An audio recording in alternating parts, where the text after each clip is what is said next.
12,623 votes. Mullum Marjorie Labour, 37,940 votes. I hereby declare the candidate as duly elected member for... Jesus Christ! Tell me this is a nightmare. Mullum is probably going to be the next Secretary of State for Northern Ireland, and she's a woman. What's your problem, man? Sure, Mayhew had no balls either. He hadn't even the guts to go down to Drumcree last year and sort that mess you prod started. Well, put it this way, Beardy Buck. Where were you when the nationalists were crying for support? Well, actually, I was down at the caravan in Cushendall. And even if I wanted to get down to the Carvackie Road, I hadn't got a car. Well, you've got plenty of transportation when you want to move your bombs around, Jerry. This has been an historic moment in the history of British politics. A Labour victory of landslide proportions. Well, that means you're well and truly fucked then. They don't need the Ulster units anymore, son.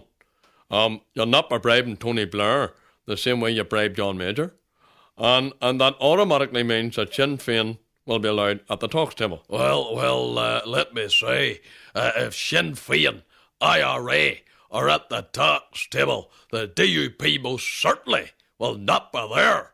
And at least I'm going to be sitting at Westminster, not like you. You'll be too busy down at the maze handing out shovels to your cohorts. I totally reject what you have just said. I was not down at the maze. However, I was involved in the planning of, I beg your pardon, I was planning my electioneering, that is. Ah, yes. Anything you say, Jerry. Anyhow, how come our votes aren't being counted yet? Why do we have to wait until the day after the elections? Because the civil servants are a shower lazy bastards. Well, they weren't when it was all Protestants. And it was the Unionists that made the decisions at Stormont.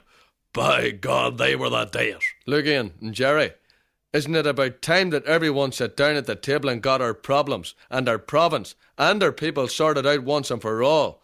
This is a new opportunity, a new dawn with a new Labour government. So let's put our energy into doing what we should do. Well, I have to disagree with what John Hume was waffling about. The only time we're going to get our problems, our province and our people sorted out is if we preserve the Union. Labour know what the honest Ulster Protestant is all about. We will not be sold down the river. Shall we gather at the river? Oh, for fuck's sake, shut up, Willie. Oh, for fuck's sake, a singing preacher's at it again. Well, let's see how well you sing when Martin takes her seat. And here are the election results for Mid-Ulster. Right, well, just fucking shut up. The results are coming in. Who do you think you're talking to? Fucking talking to you, all right? For goodness sake, will you just give it over? You're like three mongrels fighting over a bone. What we need here is dialogue. Oh, holy shite, Ian.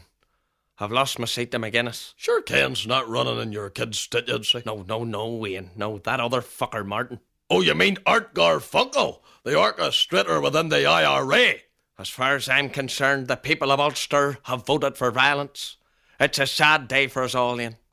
Commiserations, Willie. Bad luck. But at least you've got your singing to fall back on. Well, let me tell you, Mr. Adams, it's a lot more to fall back on than you have. But God willing, the people of Ulster will realise the dreadful mistake that they have made, and I hope they rectify that. Willie. Ian, I want to finish what I've got to say to the people of Ulster. Right, Willie, come on, that's it now. Knock it in the fucking head. I'll knock him in the fucking head if I get the chance. Excuse me, gentlemen. Why you two have been arguing? As if you hadn't already heard. I've just cleaned up West Belfast again with 25,000 votes. Oddly enough, there's only 19,000 Catholics up there. Not bad going, eh? Them old medical cards work a fucking treat.